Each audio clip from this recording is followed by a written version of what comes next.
Hi everyone, these are your February 2017 horoscopes, and that's a month of love and a month of eclipses as well. We'll go in depth about it, but because it's the month of love, I want to bring you a very cheap and affordable webinar just for $19, below $20, that I'll do on the 12th of February, right after the eclipse and before February the 14th, the celebration of love.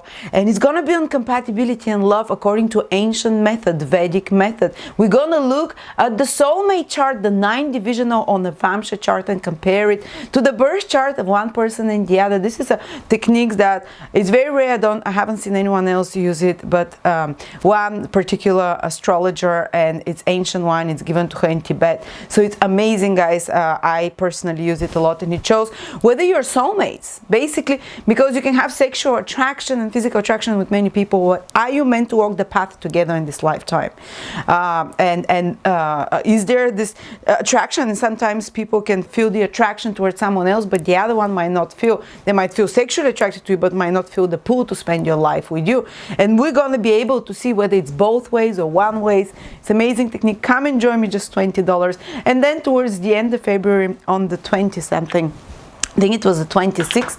Yes, on Sunday again, I'm going to do a webinar all about Neptune. Those of you who took all about Uranus, my webinar, you'll get a discount for it. And so come and join me for this one. It's been success, 6-7 hours it carries on. Aries February 2017, and what an interesting month it is for Aries. Why is that? Because especially to around the 18th, I would say to the 20th of February, most of the planets at certain period will be in male signs, and Aries is a male sign, which means that when other planets are in male signs, they become strongly supportive of the urge that Aries naturally has to move ahead, to act, to proceed, to move forward. So there is a lot of supportive energy throughout February till around the last, till around the 19th, 20th of February, the first 20 days, when most of the planets, including we're talking about the visible planets, Venus, Mars, the Sun, Saturn, Jupiter, these are the 5 important planets, and Mercury as well, are in masculine signs. So you almost like have the green light to proceed, to move forward, to be supported, because planets in masculine signs support a masculine sign like Aries. It means there'll be like doors will be opening more easy for us, Aries. There will be like when we try actions or activities or purposes that we have, we're getting so much support from different planets. As you can see, you see the Sun, Saturn, Jupiter, Uranus, and Mercury as well. They're all in those masculine signs for a big part. But of course, the most important thing in February that's happening is the eclipses, and I want to walk you through the 2 eclipses and how they will personally affect Aries, because eclipse season can be felt even already from January. An eclipse, when eclipses always come in 2 lunar and solar eclipses, usually within the same month, and the influences can be felt a month before, up to 6 months after that. And eclipses, if you know, they indicate, if they trigger a certain important part of your horoscope, they indicate fated events in regards to that area of your horoscope. They indicate something that has, almost like it's been written into your fate before you were born, that you have a contract from before, because the eclipses are caused by the nodes of the moon, the south and north node of the moon. There's something that I forgot to add here, that this is, and I'm gonna walk you through the eclipses. And first, let's start with the lunar eclipse, which is happening in a supportive sign for Aries, which is happening in Leo on the 10th, approximately the 10th of February. And again, as I said, you might feel it already. It might have manifested in January already, or even February, March and onwards. And Actually, people get very scared from eclipses, but some eclipses are more positive, just like this eclipse that's coming in February for us before the 14th of February. And why is that? Because look at the configuration of the planets. They're making perfect geometrical shapes. They're making very mystical, very powerful shapes. The planets are just so situated on the day of the lunar eclipse. Don't look at that, just the upper thing. This is the lunar eclipse, how the planets look. If this is the sky, you know, this is how the planets are arranged, and they make such amazing shapes, actually very supportive shapes. And this is the moon, this is the sun. They're always, a lunar eclipse means that the sun and the moon are opposite each other. And this lunar eclipse in particular for Aries, it's happening in their 5th house. Actually, it's one of the first of series of eclipses that are going to be happening in your 5th house, Aries, 5th house of children, creativity, creative projects, romantic life and dating. So maybe some Aries, whether it's your sun, moon or ascendant, will have fated events over the next 6 months or even longer, because there will be eclipse again in your 5th house, but it's going to be a new moon eclipse. We'll talk about it in August when it comes. But it's like the messenger, this first eclipse, that is going to indicate that big fated events can be happening in regards to children. Whether it's like some of you might get pregnant, some of you might, you know, something important happening in the life of your child, something that it's, you know, we think that we make that we have free will and we make the most important decisions, but actually maybe around 75% of what happens in our life is tweaked, is predetermined. You're following some path, basically. Even the choices that you make, you have a strong inclination towards making this or that choice. It's influenced again by the desire of the soul to push you in a certain direction of the higher self. And eclipses are those moments which actually trigger those events, that indicate that those events are close around you, that they're going to happen within either on the month of the eclipse, maybe even 40 days. The period is strongest on a lunar eclipse 40 days after the eclipse. So it's not only for February, March will also be affected, and even 30 days before the eclipse. So as you can see, this lunar eclipse, which is happening here in Leo in your 5th house, is only supported, it's full of, you know, it's part of a grand trine, very exact grand trine in fire, very supportive of fire signs like Aries, and part of a mystical rectangle. This is a rectangular shape, and both are very auspicious. The triangle shows inspiration. When there is the equilateral triangle triggering this full moon, guys, it's a full moon on steroids because it's an eclipse. Eclipse is a full moon on steroids, as we call it. But it's part of a great trine.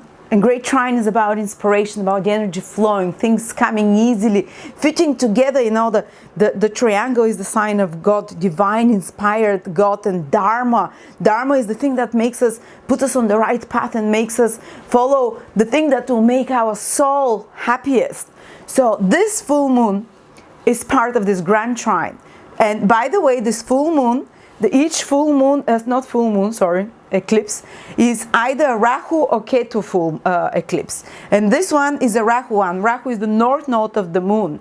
It's caused by the north node of the moon conjunct the sun. What does it mean? North node is something that is progressive in nature, that gives you something material and tangible. So this full moon will bring to fruition, will bring results in a material way in regards to something to do with the 5th house of Aries, whether it's romantic life, whether it's children, something important, positive can come into the life of your children, or maybe you can get pregnant, or something around that sphere, you know, your romantic life, your creative idea, some creative idea that you've been thinking about might come to fruition over the next 6 months after the full moon or around the full that's not full moon, I keep making a mistake, that's a eclipse. Because look how easy the energies are flowing here, the creativity is moving, and Rahu means gaining something. When the eclipse is caused by Rahu, it's a point of material manifestation and progress. So you receive something, let's repeat again, Aries, in regards to love and romance, in regards to something fated, you know, in regards to children, creativity, in regards to creative projects or business, if you have some kind of business yourself.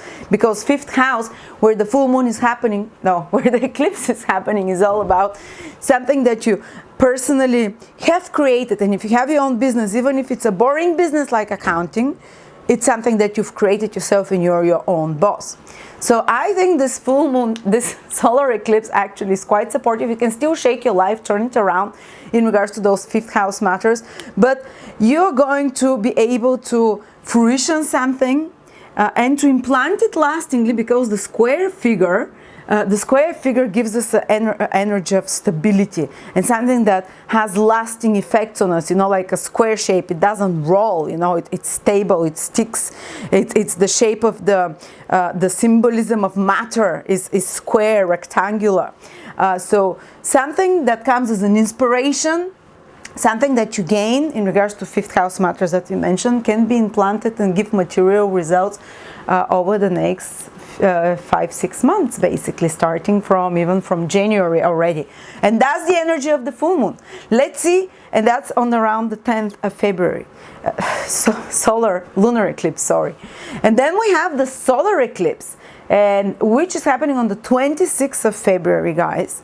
And this solar eclipse, actually, solar eclipse is when the sun and moon are together. You see, now in the lunar eclipse, they're opposite each other, but in a solar eclipse, they're like a new moon on steroids, a solar eclipse, basically.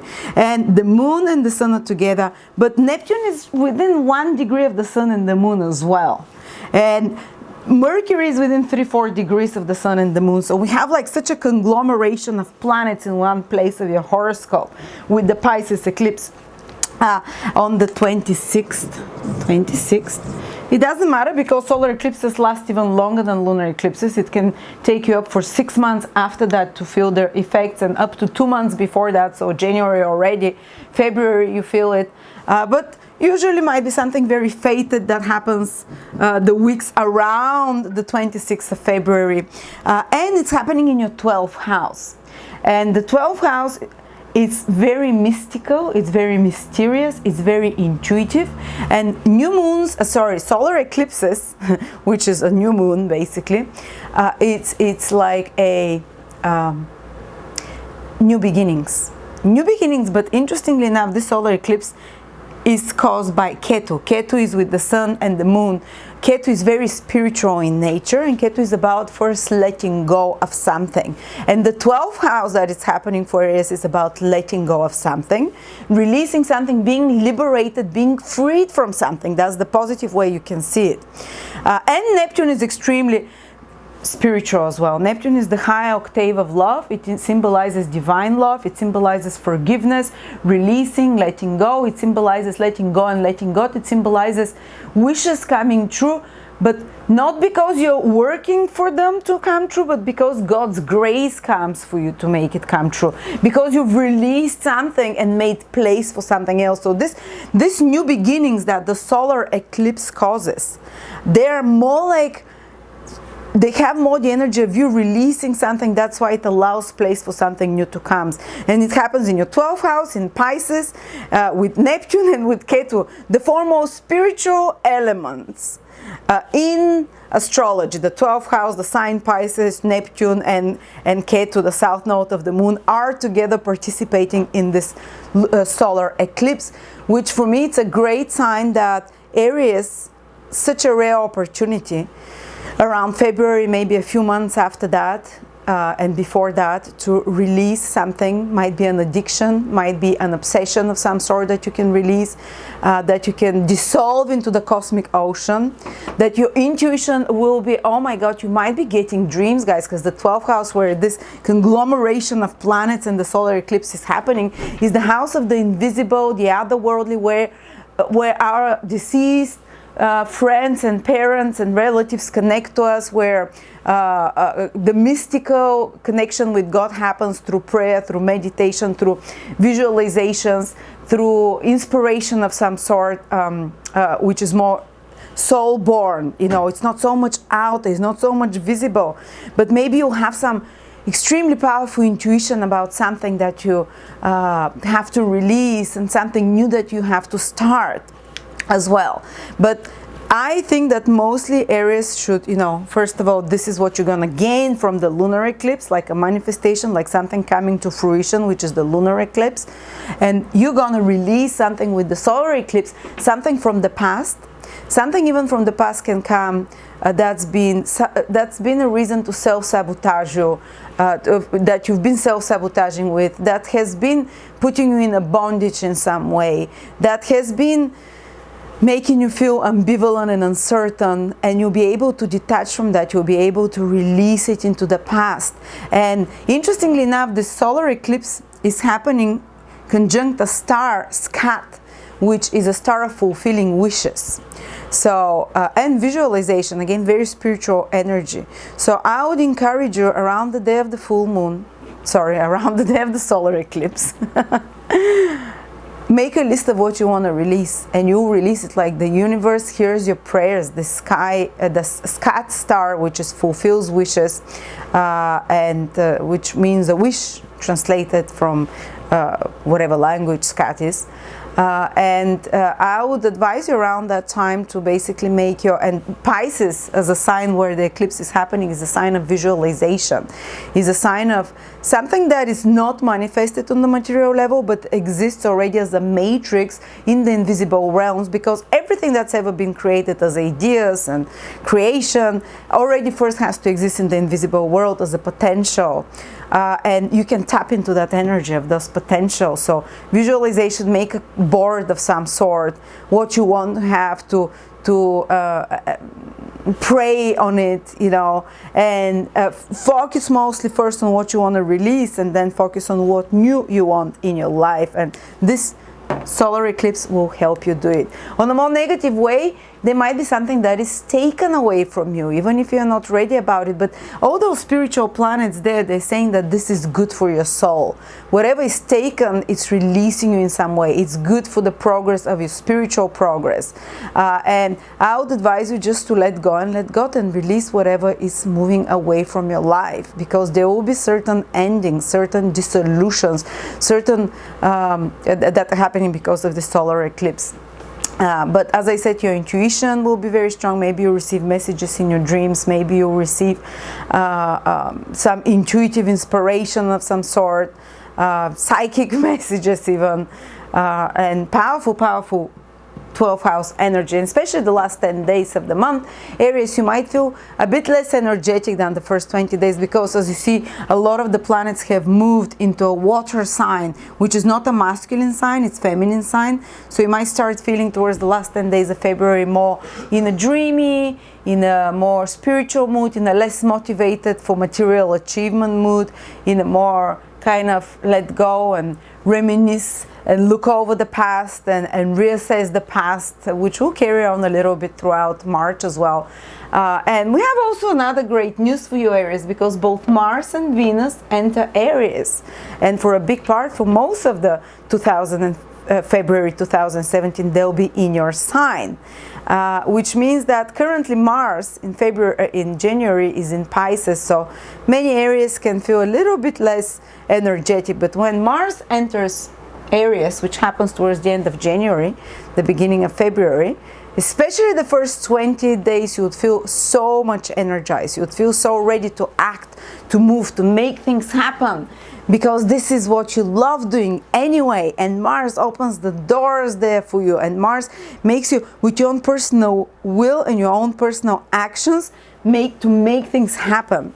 And Venus is there, so Venus also makes Mars there in Aries can make you a bit too bullish, but Venus is graceful, and Venus is also in your sign, and it's gonna stay in your sign for 2 months, and it's kind of, even though Mars is there making you to pursue your dream, making you to pursue, to take actions, to be more reactive, Venus is also, even if you're in more stressful situations, that because Mars usually can stress us more, can bring us some crises that we have to deal with, problems to sort, but we tend to sort them very well like a soldier. But Venus will help you be more diplomatic and smooth out whatever was, whatever Mars has ruffled. And also Aries, many Aries women might feel more attractive, whether it's a sun, moon, or ascendant in Aries. They might start taking more care of their physical appearance as well. And both planets extremely sexual. Venus is sensual, Mars is sexual. When they're in your sign, guys, your magnetism, your animalistic magnetism will be on a high level. And I do believe that this lunar eclipse in your 5th house of romance might actually bring something very important, because you also have this sexual magnetism, this very attractive energy around you that can bring, interesting developments in your love life of some sort, or in creative. If you have any center stage activities you have to do, like presenting something, which is 5th house, like making some speech of some sort, or allowing your individuality to shine out, both Venus and Mars in your sign Aries will make you extremely magnetic to do that, will make you extremely sparkly. And the full moon eclipse in your 5th house will also contribute to help in that direction. And the last thing is that Jupiter is turning retrograde around the 6th, I think. Doesn't matter, but it's going to be retrograde till June. I think June including as well. So for quite a few months, 5 months almost, Jupiter is retrograde. That's the first planet that goes retrograde after a month of all moving forwards. And what does it mean for you? It's going retrograde in your 7th house Aries, by the way. So it means that some relationships, business or personal, some partnerships or business deals, opportunities that have come over the last few months or from before might come back now again. Maybe it was just an idea. Maybe you just spoke with someone and someone gave you a good idea about cooperating on some project and you let it go. And now Jupiter starts moving retrograde, so over the next 4 or 5 months, this person can come back, or you might connect with them and you can create that project. You can actually put the efforts to manifest it, to make it happen. Or maybe there was some new relationship that came into your life, whether personal or business or contact, and you have to revise it because Jupiter is moving retrograde in your 7th house. You have to revise the terms of the contract and the conditions, or you have to deepen it in some way. You have to, when a planet moves retrograde, it means about internalizing it, making it your own, exploring it deeper, and kind of implanting it into your essence in a deeper way. But when it comes to starting totally new projects, something that has never even crossed your mind, and especially projects that are connected to business, to working with another in group, or connected to relationships, connected to interpersonal relationships of some sort, that might not be the most auspicious time.